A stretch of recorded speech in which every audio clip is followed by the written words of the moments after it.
दोस्तों नमस्कार। मार्टिन जे लूथर का नाम तो आपने सुना ही होगा। उन्होंने एक बार कहा था कि अगर जिंदगी में कामयाब होना है तो जितना हो सके उतना तेज रफ्तार से दौड़ो। अगर तेज नहीं दौड़ सकते तो तेज चलो, तेज चल नहीं सकते तो पैदल चलो, धीरे चलो लेकिन चलते रहो। और अगर पैदल धीरे भी नहीं चल सकते तो घुटनों के बल चलो, घुटनों के बल नहीं चल सकते तो रेंग करके चलो, पर चलते रहो। रुकना मना है, थकना मना है। आपको मंजिल एक दिन मिल ही जाएगी।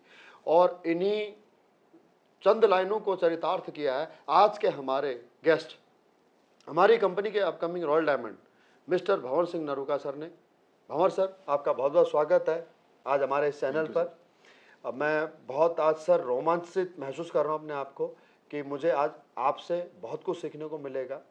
मैं तो सर आपके बारे में काफ़ी कुछ जानता हूँ, लेकिन मैं चाहता हूँ कि फिर भी आप अपना परिचय अपने शब्दों में हमारे ऑडियंस को ज़रूर बताएं। जी, थैंक यू सर। सबसे पहले तो मैं आप सभी आपका धन्यवाद देना चाहूँगा कि आपने मुझे मौका दिया इस चैनल पर आपसे रूबरू होने का और बात करने का। साथियों नमस्कार, सभी व्यूवर्स को। मेरा नाम BS नरूका, पूरा नाम लिखता हूँ भंवर सिंह नरूका, और राजस्थान के जिला सवाई माधोपुर के एक छोटे से गांव से बिलोंग करता हूँ। जन्म एक निर्धन किसान के परिवार में हुआ। जो मेरी प्रारंभिक शिक्षा थी वो +2 थी, और आर्थिक पृष्ठभूमि काफ़ी कमज़ोर थी। और यही कुछ वजह थी कि मुझे 17 साल 3 महीने की एक छोटी सी उम्र में मुझे नौकरी को पकड़ना जरूरी समझने लगा मैं, और फौज का दामन मैंने थाम लिया सर। ओके।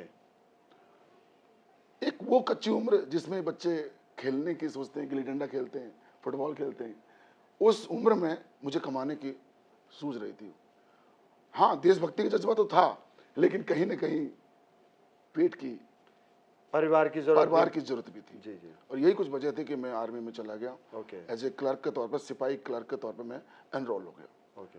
+2 करके गया सर वहाँ पर, लेकिन मैंने वहाँ पर भी अपनी पढ़ाई को जारी रखा। ओके। मैंने वहाँ पर BA किया, अच्छा। MA किया और B.Ed भी किया। अच्छा।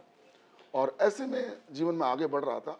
सपने तो मेरे बचपन से बहुत बड़े थे, जीवन में कुछ करना चाहता था, लेकिन पारिवारिक पृष्ठभूमि कमजोर होने की वजह से मेरे मम्मी पापा ने मुझे ज़्यादा पढ़ाने की उनकी एक तरह से कैपेसिटी नहीं थी। जी। और यही वजह थी कि मुझे पकड़ना पड़ गया। ओके। तकरीबन मैंने नौकरी वहाँ पर आर्मी में 19 साल से अधिक की सेवाएं दी हैं मैंने, okay. As a havildar clerk के तौर पर। और आगे मेरा फ्यूचर था वहाँ पर। आगे चल करके मैं अगर और सर्विस करता तो वहाँ पर मैं सूबेदार बन सकता था, सूबेदार मेजर, ऑनरी कैप्टन बन सकता था। ओके। लेकिन 10 से 12 साल पहले मैंने प्रीमेच्योर रिटायरमेंट लेना मुनासिब समझा। ऐसा नहीं कि मैंने आर्मी में प्रयास नहीं किया, वहाँ पर भी मैंने ऑफिसर के लिए ट्राई किया सर। 3 SSB फेस किए मैंने, यानी कि ACC था, SL था और SCO कमीशन। लेकिन हर बार मुझे असफलता मेरा सामना हो रहा था। ये चीज़ें मेरी लाइफ में आ रही थी। फिर आपने रिटायरमेंट के बाद क्या किया? प्रीमेच्योर रिटायरमेंट लिया मैंने इस उम्मीद के साथ कि सर मैं अब सिविल में सेट होऊंगा और सिविल में अपनी दूसरी पारी को शुरुआत करूंगा। ओके। सिविल में मैंने काफ़ी अच्छी मेहनत की। वहाँ पर राजस्थान गवर्नमेंट में RS एग्जाम होती है, PCS एग्जाम के तरह, और SDM और नायब तहसीलदार जैसी पोस्टों के लिए फाइट किया। अच्छी खासी तैयारी की, कोचिंग भी ली, कड़ी मेहनत की सर, लेकिन बड़ी सफलता मुझे नहीं मिल पाई।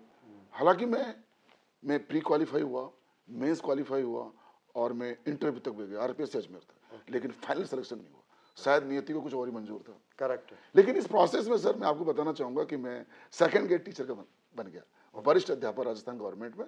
और एक अच्छी, मैं आपको बता दूं सर, अच्छी खासी सैलरी होती है राजस्थान गवर्नमेंट में सेकंड ग्रेड टीचर की। तकरीबन मेरी उस टाइम पे 60,000 से प्लस मेरी सैलरी थी। ओके। नौकरी चल रही थी, 5-6 साल मैंने टीचिंग की जॉब में भी किया, लेकिन कहीं ना कहीं मन में संतुष्टि नहीं थी। I was not satisfied with my job. मुझे लगता था कि नौकरी बेटा तेरे को करनी है तो तू 10 साल फौज में कर लेता। करेक्ट। क्यों नौकरी छोड़ी? क्योंकि सपने बड़े थे और मैं कुछ मौकों की तलाश में था। ओके। और इस तरह से मैं आगे जीवन में बढ़ता चला जा रहा था। जी जी जी। तो आपने कहा कि सर आपका इरादा था पूरी अपनी सर्विस करना, कलर सर्विस करना। जी जी। तो 19 साल आपने सर्विस किए, तो कम से कम भी तो आपकी और आपके 10-11 साल तो बचे बाकी हुए थी, थे। बिल्कुल सर। फिर ऐसा सर आपका जिंदगी में ऐसा कौन सा मौका आया या कौन सी ऐसी वजह थी जिसकी वजह से आपने वॉलंटियर रिटायरमेंट लेने का सोचा? आर्मी से जी। जी मुझे लग रहा था सर कि मेरे जो चूंकि मैं ड्रीमर था, अच्छा घर, अच्छी कार, मतलब एक शानदार कार, एक शानदार घर, लग्जरी लाइफ किसको पसंद नहीं है? सपना देखने वाला इंसान था। मुझे लग रहा था कि यहाँ से मेरे वो जो ख्वाब है ना, वो जो लाइफ शायद पॉसिबल नहीं होगी। ओके। मेरी कलर सर्विस हो चुकी थी, पेंशन का हकदार बन चुका था, और ये मैं 15 साल में पेंशन हकदार बन चुका था, लेकिन डिसीजन लेने में थोड़ा सा वक्त लग रहा था, और इस वजह से मैं 19 साल तक वहाँ तक चला गया। तो सपने पूरे होते आपको नहीं दिख रहे? नजर नहीं आ रहे थे सर। ओके। और उसके बाद में आपने आपके आरएएस के लिए आपने फाइट यस, किया, बिल्कुल सर। और वहाँ भी आपका नहीं बन पाया करियर, तो फिर हाँ आप सर, फिर भी आपने हिम्मत नहीं हिम्मत मारी नहीं आ रही सर। और आप सेकंड ग्रेड टीचर बने। जी। तो आपने ये भी कहा कि आपने आर्मी में रहते हुए ग्रेजुएशन किया, पोस्ट ग्रेजुएशन किया, बीएड किया। तो सर मैंने भी आर्मी की सर्विस की है, तो सर इतना टाइम तो मिल नहीं पाता पढ़ाई करने के लिए। बिल्कुल सही कहा तो आप कैसे टाइम मैनेज कर लेते थे सर? जी सर, बिल्कुल सही कहा सर। समय तो देखो सबके लिए समान है, समय को मैनेज किया जाता है, और मैंने समय को मैनेज किया सर। ओके। जो हमारे कॉलीग्स थे, शाम को इंटरटेनमेंट करते थे, किसी भी अपने कहीं भी एंजॉय करते थे, लेकिन मैं अपने स्टडीज़ पे फोकस करता था, स्टडी। क्योंकि मुझे अपना फ्यूचर नज़र आ रहा था कि मुझे अपना फ्यूचर बनाना, अपना कैरियर बनाना।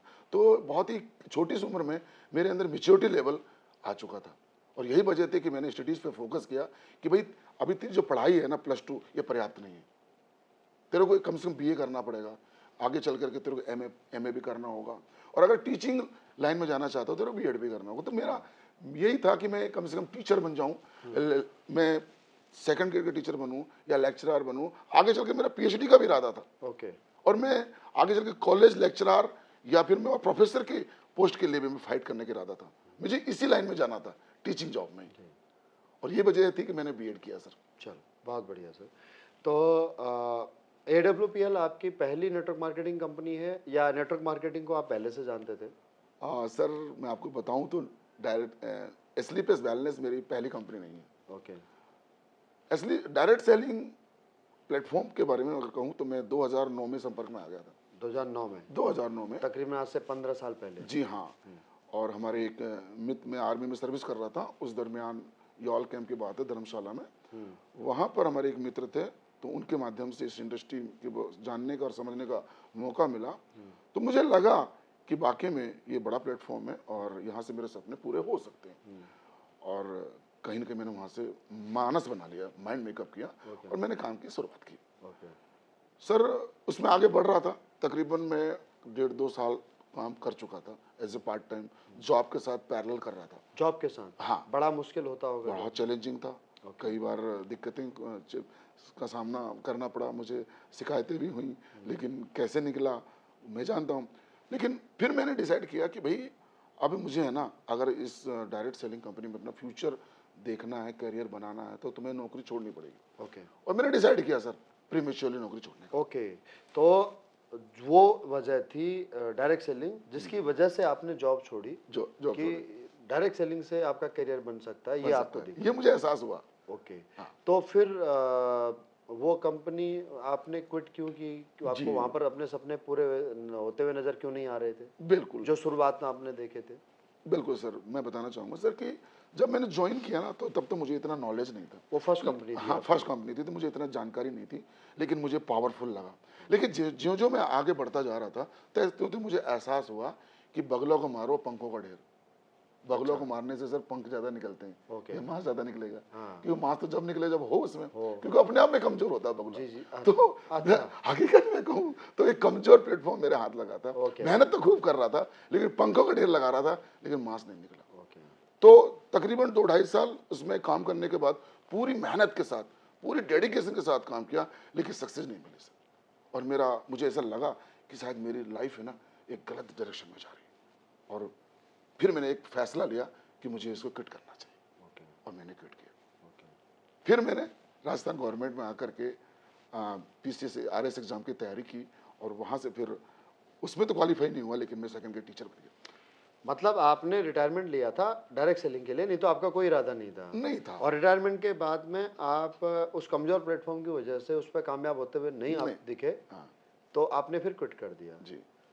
तो फिर सर कहते हैं कि दूध का जला हुआ छाछ भी फूक फूक के पीता है। तो एक बार आप जब नेटवर्क मार्केटिंग की कंपनी में एक बार आप फेल हो गए, तो दोबारा से नेटवर्क मार्केटिंग की ही कंपनी का प्रपोजल आपके पास आता है जी जी कि एस्क्लेपियस वेलनेस आपका स्वागत है, जी जी तो बिल्कुल। कितना मुश्किल होता है ये विश्वास कर पाना कि ये कंपनी सही है या फिर मैं इस काम को कर पाऊंगा नहीं कर पाऊंगा। तो ये सर आप थोड़ा सा आप अगर आप सीन समझा सके बिल्कुल कि कैसे आप इस AWPL में आपकी शुरुआत कैसे हुई। बिल्कुल सही सर, मैं आपकी बात से सहमत हूँ कि दूध का जला छाछ को फूंक फूंक के पीता है। जी। और मेरा 2 ढाई साल का एक्सपीरियंस ऐसा रहा था कि मैंने उसमें बड़ा संघर्ष किया सर, बड़ा स्ट्रगल किया। और रियलिटी में बताऊँ तो रिटायरमेंट के बाद जो मुझे कम्युनिकेशन क्रिएटिव प्रोविडेंट फंड मिला था ना, उसको बैठ के खाने लगा था। और यही वजह थी कि जो प्लेटफॉर्म पे काम कर रहा था डायरेक्ट सेलिंग, पहले मैंने उसको क्विट किया।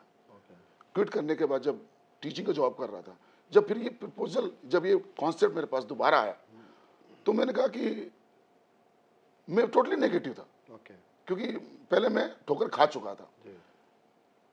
लेकिन कहते हैं ना सर कि प्लास्टिक के, डायरेक्ट सेलिंग के कहते हैं प्लास्टिक के कीड़े होते कीड़े होते हैं। हैं। वो कभी गलते नहीं है। कैसे? मन में कहीं ना कहीं सपने तो थे कि मुझे जीवन में कुछ करना है। पावर तो पता थी। पावर तो पता थी कि पावरफुल इंडस्ट्री है, और ख्वाब थे कि जीवन में कुछ करना है, लकीर का फकीर नहीं बनना।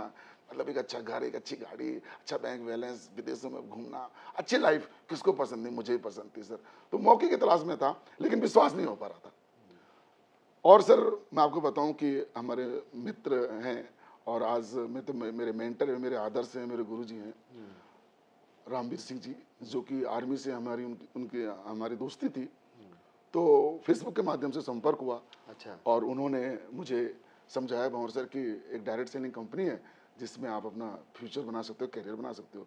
तो मैंने कहा सर को कि लोग यहाँ से हाथ जोड़ते हैं, मैं यहाँ से हाथ जोड़ता हूँ, मुझे ये काम नहीं करना। तो सर वो काफ़ी लंबे समय से मुझे फॉलोअप कर रहे थे, लेकिन मैं उनको टरका रहा था, सब सच बताऊँ तो। लेकिन एक दिन मौका ऐसा मिला कि मेरा नेटिव प्लेस गंगापुर सिटी में, चूँकि मैं गाँव में रहता था, और जब रिटायरमेंट के बाद जब मैं आया 11 में, तो उसके बाद मैंने अपने गंगापुर सिटी, एक छोटा सा तहसील है छोटी सी, वहाँ में शिफ्ट हो गया। तो मौका देखते जयपुर से वो गंगापुर सिटी आ गए, ओके। और उन्होंने पूरा प्लान मुझे स्लीपर्स वेलनेस का ना चाहते हुए मुझे एक्सप्लेन कर दिया। ओके। इतना नेगेटिव कि मैंने, न केवल मैं बल्कि मेरी वाइफ भी, जो पूर्वाग्रहों से ग्रसित थे कहीं न कहीं, जो चीज़ों को फेस किया था, पूरा उड़ेल दिया। और रामवीर सर बैठ के मुस्कुराते रहे, वो सुनते रहे, वो इंतजार कर रहे थे कि गिलास कब खाली हो। और जैसा हमारा गिलास खाली हुआ, उन्होंने अपना गिलास को भर दिया। और उसी दिन में इस प्लेटफॉर्म के प्रति, AWPL के प्रति कन्विंस हुआ, पॉजिटिव हुआ, और मैंने अपना फ्यूचर लगाया। तुरंत मैंने आईडी दी सर, और पेमेंट का चेक काट के सेम डे उसी दिन दिया सर मैंने। और मैंने डिसाइड किया कि सर, हाथ मिलाया कि सर मुझे आपके साथ में काम करना है। इस तरह से आगे बढ़ता चला गया सर।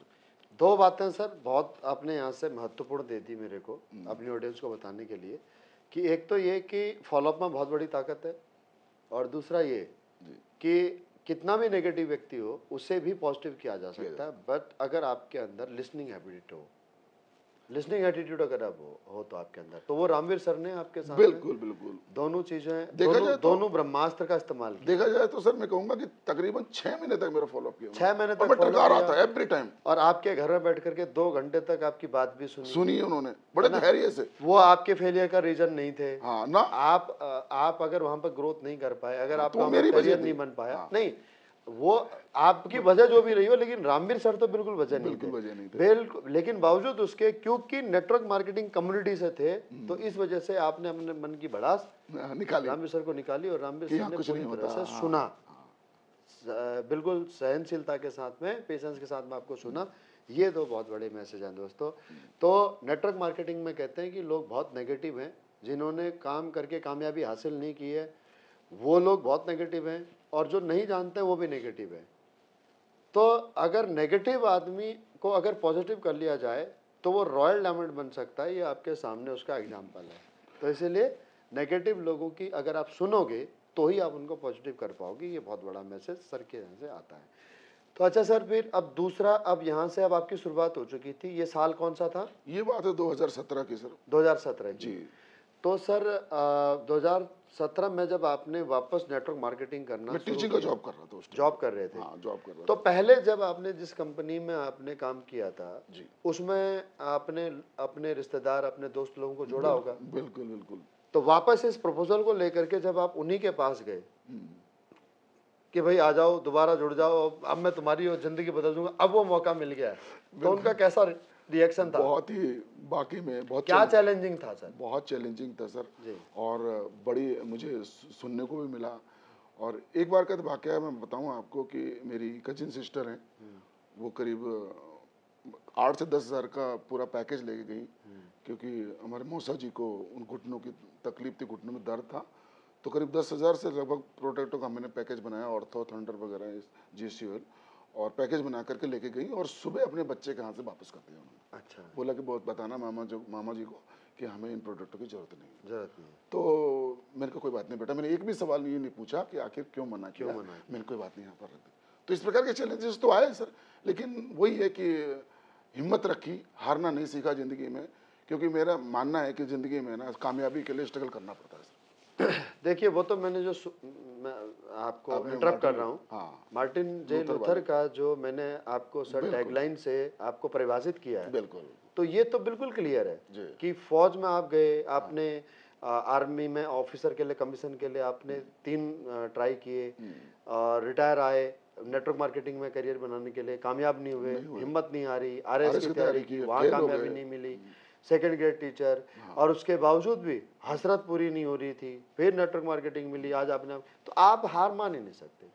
आप तो सर वो पौधे के वो बीज हैं, उस पे किसी भी ऐसे पेड़ के बीज हैं जिसको अगर मिट्टी में कहीं भी दफन कर दिया जाए तो वो अपना अस्तित्व बाहर निकाल ही लेगा, अपना अस्तित्व बना ही थैंक लेगा। You sir. जी। जी तो अब सर आपकी धीरे धीरे फिर इसी प्रकार से टीम बनने लग गई? बिल्कुल sir. As a part time मैंने काम को जॉब एक्सेप्ट किया था इसको, मैंने कैसा पार्ट टाइम कर पाऊंगा, मैंने कोई बात नहीं, सुबह शाम जितना मुझे वक्त मिलता था उसमें मैंने काम किया। 4 बजे स्कूल से छुट्टी होती थी, तो हमारे जो कुछ हमने डाउनलाइंस ज्वाइन करवाए थे तो वो तैयार रहते थे, पहले फ़ोन में बात हो जाती थी कि यार कितने बजे आ रहे हो, मैंने कहा सर मैं 5 बजे पहुंच जाऊंगा। तो मुझे मुंह धोने का वक्त नहीं मिलता था, चाय पीने का वक्त नहीं मिलता था, और टीम के साथ मीटिंग शुरू हो जाती थी, और मीटिंग रात के 10-11 बजे तक चलती थी। इस तरह से काम किया सर। मतलब कहने के लिए पार्ट टाइमर था, लेकिन मैं ओवर टाइम काम कर रहा। ओके। तो ये बिजनेस ओवर टाइम करके किया जा सकता है, पार्ट टाइम या फुल टाइम में नहीं कर सकते। जी जी दो बातें सर, क्या बिल्कुल। बात है। एक और सर आपसे लर्निंग यहाँ से सीखने को मिल जाती है इससे। इसके अलावा सर आपने पार्ट टाइम कितना काम किया? पार्ट टाइम लगभग मैंने सर 3 साल के आसपास किया काम। 3 साल आपने किया? जी हाँ, तो फिर आप फुल टाइम आ गए? बिल्कुल फुल टाइम। तो पार्ट टाइम आपने जब किया तो उस समय आपका क्या रैंक था? पार्ट टाइम में सर मेरा स्टार सफार रैंक था। Star sapphire? जी हाँ, स्टार सफार तकरीबन था। 3 साल में आप यहाँ से हाँ, स्टार सफायर बन स्टार चुके हैं। सफार बना, और अगले 4 से 5 महीने में सर मैं आपको बताऊं कि मैं जुलाई 2020 में तो डायमंड बन गया। डायमंड बन गया था। जॉब कब छोड़ी थी और आपने? जॉब मैंने, ये कोविड स्टार्ट हुआ ना मार्च 2020 में, जब लॉकडाउन लगा, उस समय मुझे लगा कि अब वक्त आ चुका है कि मुझे मेरी टीम को ना मेरी ज़्यादा नीड्स है, ज़्यादा हेल्प की ज़रूरत है। अदरवाइज क्योंकि नेटवर्क मार्केटिंग एक ऐसा बिजनेस है ना, जितनी ताश के पत्तों का महल है, जितनी तेज़ी से बनता है ना उतनी से गिर भी जाता है अगर इसकी प्रॉपर केयरिंग ना की जाए। तो मुझे लगता है कि मुझे ग्राउंड पे जा करके ना ज़्यादा सपोर्ट देना पड़ेगा, ज़्यादा केयरिंग करनी पड़ेगी, और मैंने कहा अब वक्त आ चुका है नौकरी को छोड़ने का और as a full time career के रूप में इसको AWPL को अपनाने। और मैंने डिसाइड किया, और जुलाई 2020 में डायमंड बन गया मैं। ओके। आपने कहा कि सर लॉकडाउन जब लगा तो आपने जॉब छोड़ दी, जी जबकि लॉकडाउन के समय पे जिन लोगों की जॉब जा रही थी वो लोग बेचारे परेशान हो रहे थे। हाँ तो उस समय पर जब आपने जॉब छोड़ी जी तो आपकी सैलरी वहाँ से बंद हो गई होगी, बिल्कुल बिल्कुल, आपकी टीचिंग उसी जॉब टाइम से, बंद होगी, उसी महीने से। और यहाँ से आप कितना कमा रहे थे उस समय? यहाँ से तो मैं देखा जाए तो सैलरी के बराबर भी नहीं कमा रहा था, सच्चाई समय कहूँ पर? तो। हाँ, सच्चाई तो यह है सर, लेकिन एक भरोसा था, कंपनी पे भरोसा, कंपनी के प्रोडक्टों पर, प्रोडक्टों के रिजल्टों पर, एजुकेशन सिस्टम पर, मेरे मेंटर्स पर, और सबसे बड़ा भरोसा अपने आप पे था। वो तो बिल्कुल सर, मैं तीसरी बार कहना चाहूँगा कि आप वो व्यक्ति हैं जो अपना सेल्फ कॉन्फिडेंस आपके अंदर इतना है कि आपको सही प्लेटफॉर्म की तलाश थी, वो मिल गया तो एक आपका। चैलेंजेस हो रहा है सर कोविड के टाइम पर ना, क्योंकि हम फिजिकल लोगों से मिल नहीं पा रहे थे। हाँ ये बहुत बड़ा चैलेंज था, जी टीम को कैसे केयरिंग करेंगे। जी। तो सर हम वीडियो कॉन्फ्रेंसिंग के माध्यम से जुड़े, ओके। जूम के माध्यम से, और मैं आपको बता दूं सर कि हम 10-10 12-12 घंटे अनइंटरप्टेड हमने मीटिंग्स की, जूम पर मीटिंग की, और हमारे एक एक फाइटर को अपने साथ में कनेक्ट किया, और प्रॉपर गाइडेंस और काउंसलिंग, और हमने वेबिनार की कंडक्ट किए सर रेगुलर बेसिस पे, और हमें बहुत ज़बरदस्त रिस्पॉन्स मिला। उस कोविड के दौरान। तो मुझे लगता था कि फिजिकली जाने से कहीं ज़्यादा हम टीम को के साथ कनेक्ट हो पाए उस पीरियड में। ओके सर, एक चीज़ मैं आपसे जानना चाहता हूँ। मैं आपको पिछले 6 सालों से देख रहा हूँ, तो आप मार्केट में फील्ड में रहते हैं, आप हर तबके के साथ में ग्राउंड से आप जुड़े रहते हैं। जी। तो किस तरह का परसेप्शन आपको देखने और सुनने को मिलता है सर? ज्वाइन होने से पहले लोग किस तरह की बातें करते हैं, क्या सवाल आते हैं उनके मन में? ऐसी धारणा क्यों बनी होती है कि नेटवर्क मार्केटिंग जोड़ने वाला काम, फंसाने वाला काम, टोपी पहनाने वाला काम है? आपकी टीम में मैं जानता हूँ सीए भी हैं, आपकी टीम में मैं जानता हूँ पढ़े लिखे लोग, अच्छे सैलरी पैकेज वाले लोग भी हैं, बिल्कुल। इंजीनियर भी हैं। जी। तो उनका क्या सर, क्या परसेप्शन होता है नेटवर्क मार्केटिंग को लेकर के? और उस परसेप्शन, अगर वो नेगेटिव परसेप्शन है वो तो उसको क्यों है? कैसे चेंज किया जाए सर? बहुत अच्छा सवाल है सर। मुझे लगता है सर कि डायरेक्ट सेलिंग के संदर्भ में ना समाज में प्रॉपर अवेयरनेस नहीं है। ओके, लोगों को पूरी सटीक जानकारी नहीं है। करेक्ट। मतलब डायरेक्ट सेलिंग का ना एक सिरा, एक धड़ा ही जानते हो। ओके, एक सेकंड रोकूंगा सर, जी। इसको आप एलोबरेट कर दें प्लीज, मैं किसी बिल्कुल एक करना एक व्यक्ति का एग्जाम्पल दे करके हाँ, समझा दें, जैसे और वो आज आपकी टीम में काम कर रहा हो। जी जी, हम एक छोटी सी स्टोरी से बात को समझ सकते जी। हैं कि जैसे एक मतलब एक बार है ना, चार अंधों को एक के सामने एक हाथी को लाया गया ओके, और चारों अंधों को बोला गया कि भाई बताओ हाथी कैसा ऐसा होता थी, हाथी है? कैसा? और उन्होंने हाथी देखा नहीं था कि जन्म से अंधे थे। अंधे हैं तो देखिए। हाँ, अब पहले एक व्यक्ति को लाया गया तो उसने बोला भाई टटोला देखा, तो टांग हाथ में आई। तो उसने बोला भाई ये तो हाथी है ना, खंबे जैसा होता है। खंबे जैसा होता है। बोला यार क्या बात कर रहा, चल हट यार, खंबे जैसा तो नहीं होता, साइड हट। एक ही सिरा पता उसको। दूसरे व्यक्ति को लाया गया, बोला तुम बताओ भाई। दूसरे ने देखा, उसके पीठ पे हाथ फिराया, तो बोला यार ये तो दीवार के जैसा होता है।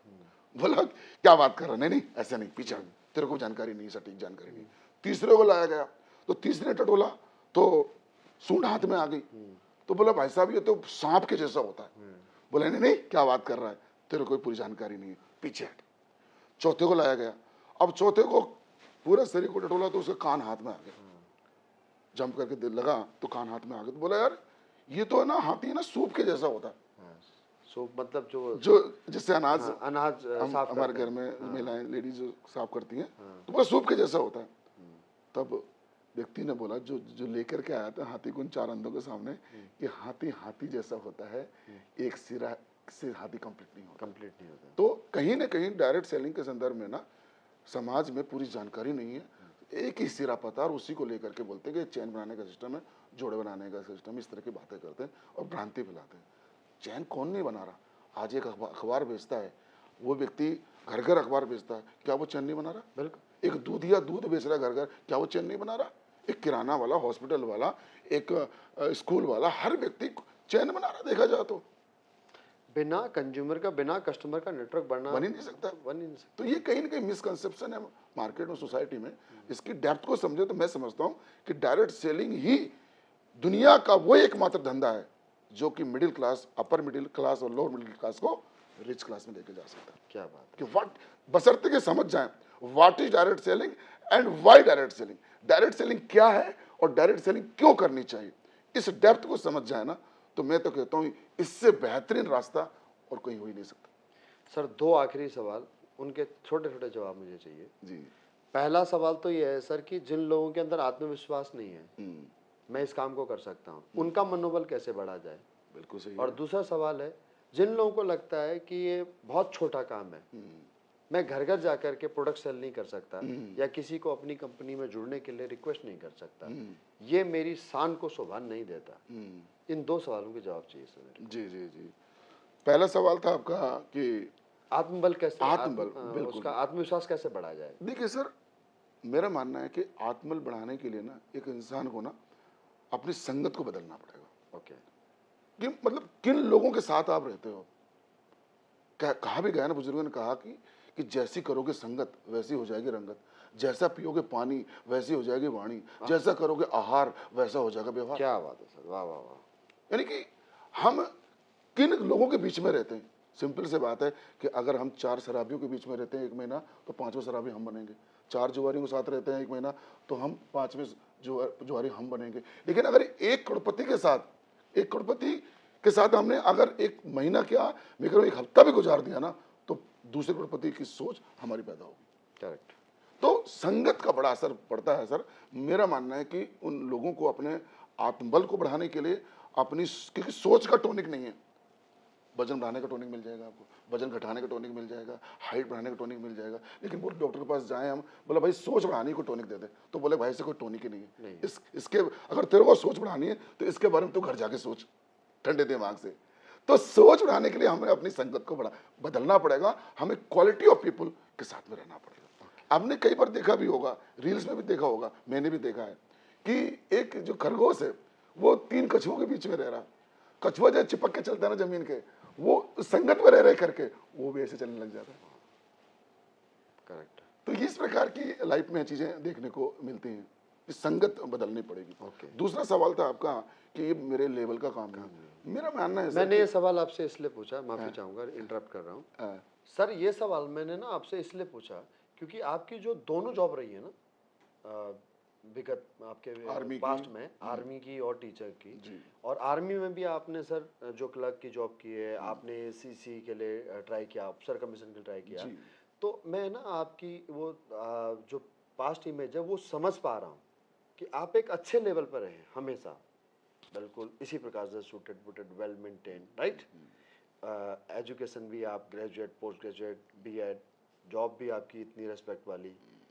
तो आप उन लोगों को, हमारे भाइयों को समझा सकें जिनको लगता है कि यार ये बहुत छोटा काम है, घर घर जाना, घर जाने में क्या प्रॉब्लम होती है, रिजेक्शन आता है, वो रिजेक्शन सहन करना, ये इस एटीट्यूड को नहीं समझ पाते हैं। तो वो मैं आपसे मैसेज सर आपको, हमारे उन सभी भाइयों को दिलवाना चाहता हूँ जो आपकी जैसी एक रेपुटेड जॉब करते हैं, रेस्पेक्टेड जॉब करते हैं, और उनको नेटवर्क मार्केटिंग बहुत छोटा काम लगता है। ओके, बहुत अच्छा सवाल है सर आपका कि ये मेरे स्तर का काम नहीं है। मेरा ऐसा मानना है सर कि जीवन में ना काम काम होता है और काम को करके खुशी मिलती है। 2 प्रकार के होते हैं जिंदगी में ना एटीट्यूड, एक होता है एटीट्यूड और एक होता है ग्रेटिट्यूड।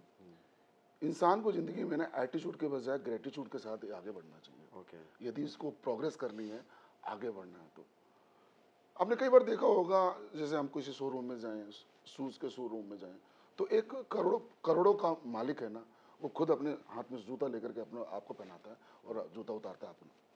तो वहां से हमें ग्रेटिट्यूड देखने को और समझने को मिलता है कि एक सक्सेसफुल व्यक्ति किस प्रकार से हमारे साथ वो इस तरह से वो हमें रेस्पेक्ट देता है। अगर आप एक कपड़े के शोरूम में जाए तो वो एक ऑनर आपको खुद ब्लेजर अपने हाथ से पहनाएगा। करेक्ट है।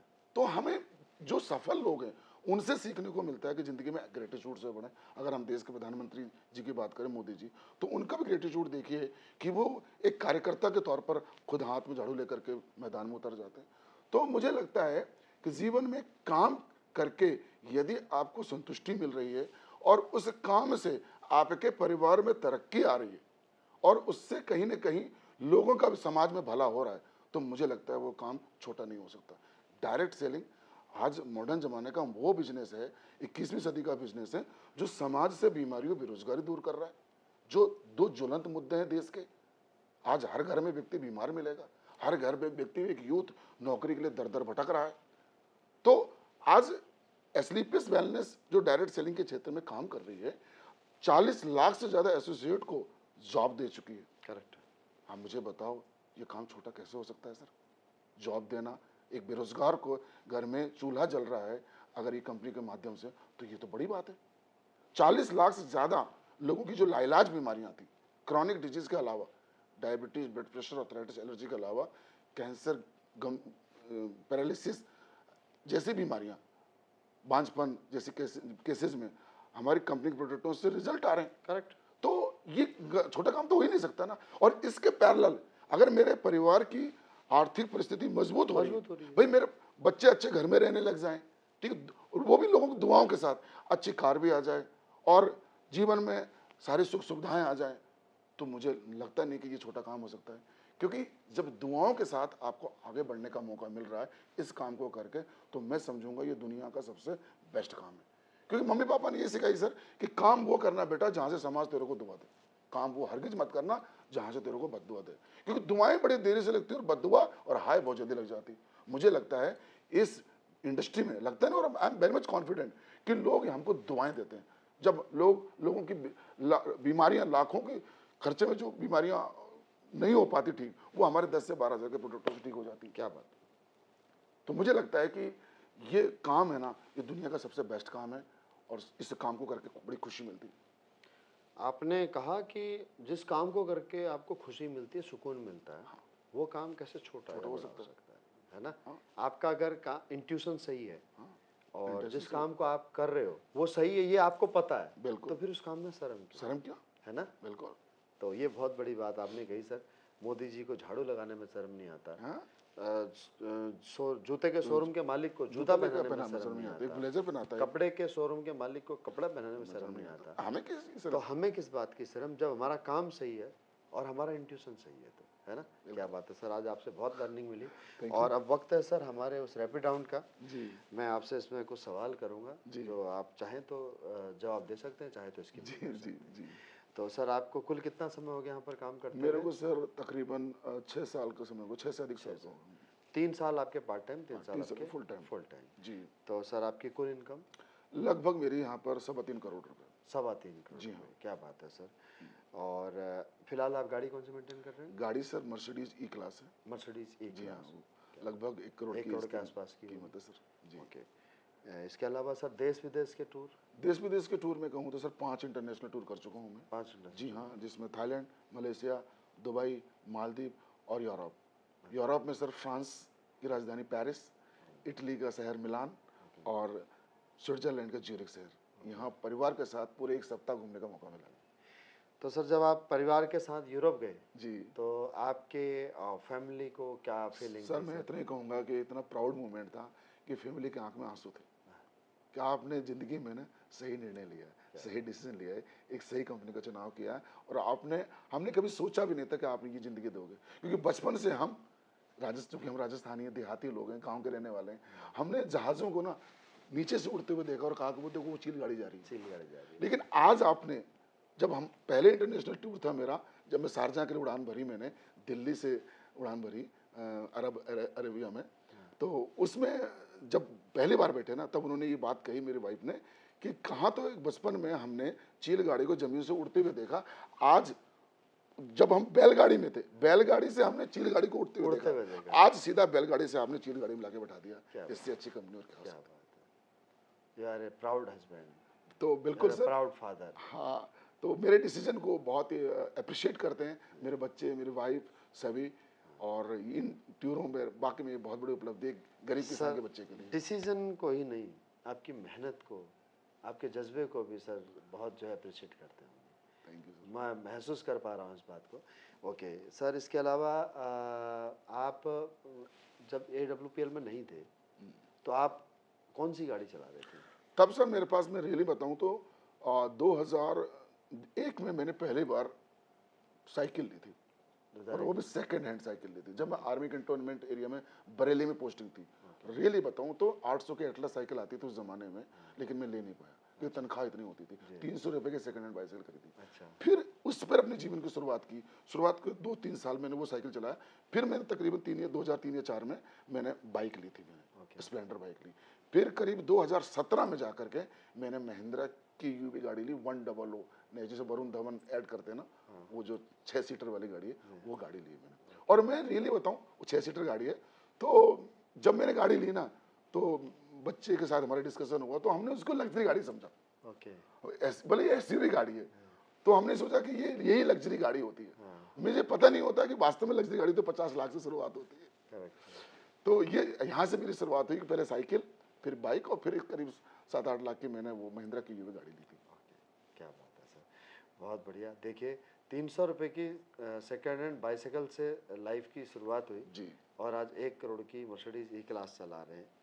तो अगर ये संभव है तो केवल नेटवर्क मार्केटिंग में, और वो भी उसकी सबसे बेस्ट दमदार प्लेटफॉर्म AWPL में। बिल्कुल ताकत है सर, ये WPL की ताकत है डायरेक्ट सेलिंग इंडस्ट्री की। सर एक मैसेज उन सभी युवाओं के लिए जो आज जॉब अपॉर्चुनिटी की तलाश में है, बिल्कुल सर, तो उनको डायरेक्ट सेलिंग के लिए आप क्या सजेस्ट करना चाहेंगे? बिल्कुल मैं कहना चाहूँगा सर कि आज वर्तमान समय में ना जॉब बहुत ही कॉम्प्लिकेटेड वर्क हो गया है। जॉब क्राइसिस बहुत ज़्यादा है सोसाइटी में। आज देखा जाए तो एक सर्वे के मुताबिक 90 लाख यूथ आज ग्रेजुएट और पोस्ट ग्रेजुएट होकर मार्केट में आते हैं और सरकार के सामने झंडा बुलंद करते हैं कि हमें नौकरी दो, हमें नौकरी दो। मैं आपसे जानना चाह रहा हूँ कि इतने लोगों को कौन सी सरकार, चाहे बीजेपी हो चाहे कांग्रेस हो, क्या इतने लोगों को रोजगार मुहैया करा सकती है? No way. Impossible। तो सरकार ने कहा कि भाई कौशल विकास मंत्रालय खोल दिया हमने, अपने अंदर स्किल डेवलप करो, मुद्रा के तहत 20 लाख लोन ले जाओ, आप मछली पालन करो, मुर्गी पालन करो, अगरबत्ती बनाओ, मोमबत्ती बनाओ, लेकिन रोजगार मत दो। ये तो सरकारी सेक्टर की बात कर रहा हूँ। अब प्राइवेट सेक्टर की बात करूँ तो हालत खराब है, और पोस्ट कोविड तो हालत और ज्यादा बदतर हो गई। बड़ी बड़ी रेपुटेड कंपनी में 50% एम्प्लॉयज की कटौती हो चुकी है। इसके अलावा मैं आईटी सेक्टर की बात करूं तो सर 2024 के लास्ट तक आते आते आप देखना कि आप देखेंगे, सर्वे बता रहा है कि आईटी सेक्टर में जॉब क्राइसिस बढ़ेंगे और कम से कम 20 से 25% जॉब में गिरावट आएगी। और इसके पीछे कारण है ड्यू टू ऑटोमेशन, यानी कि अब इंसानों काम कौन कर रहा है? रोबोट कर रहे हैं, मशीनें कर रही हैं, एआई आ गया है। AI आ गया। तो इसका मतलब है कि रोजगार नहीं है। ऐसे समय में यूथ को आह्वान करता हूं, आइए हमारे साथ इस प्लेटफॉर्म को देखिए, एनालाइज करिए, पहचानिए। यही पावरफुल इंडस्ट्री है डायरेक्ट सेलिंग, और विशेष करके SNEPS वेलनेस, AWPL आपका भविष्य बना सकती है। जहां 25 साल 30 साल में आपका करियर नहीं आपका मजबूत होगा, वो ये इंडस्ट्री आपको 5 साल में आपका करियर बना कर देगी। बस क्योंकि इसके पीछे हमारा एक सिस्टम काम करता है, एक सपोर्ट सिस्टम है, एजुकेशन सिस्टम। और जब आप जैसे मेंटर हैं फिर कोई दिक्कत ही नहीं है, क्योंकि आप जैसे मेंटर्स ने मुझे सपोर्ट किया कदम कदम पर। जब जब मेरे कदम लड़खड़ाए आपने आके थाम लिया, और देखते देखते 2 से 4 हुए, 4 से 8 हुए। आज आपकी दुआ और आशीर्वाद से BS नरेगा के साथ 1 लाख से प्लस की टीम है, 3.25 करोड़ से प्लस की टेस्टिमनी है, 1 करोड़ की मर्सिडीज है। तो ये मेरी अकेले की ताकत नहीं है, ये प्लेटफॉर्म की ताकत है। ये आप जैसे गुरु, आप जैसे मेंटर्स की सपोर्ट से और ब्लेसिंग से संभव हुआ है। और डाउनलाइन जो लाइफलाइन है उनका हमें अनकंडीशनल लव और सपोर्ट मिला, और सोसाइटी से सपोर्ट मिला हमें। इस तरह की आती तो चलेगी। बहुत बड़ा स्ट्रॉन्ग मैसेज सर ने यहाँ पर दिया है आप सभी के लिए। तो दोस्तों, आज हमने भंवर सर से बहुत कुछ सीखा और आगे भी सीखेंगे। फिलहाल भंवर सर आपसे हम विदा लेते हैं, लेकिन इस वादे के साथ में कि मुझे आपके ज्ञान की बहुत आवश्यकता है, हमारे ऑडियंस को आपके एक्सपीरियंस की बहुत आवश्यकता है। तो मैं दोबारा आपको बुलाऊं तो आपको आना होगा, ये बात आपको करना होगा। ये मैं अपने आप को सौभाग्यशाली समझता हूँ कि आपने मुझे आज मौका दिया सर, और दोबारा बिल्कुल सर आप जब मुझे याद करेंगे मैं दौड़ा चलाऊंगा सर। थैंक यू सर, नमस्कार।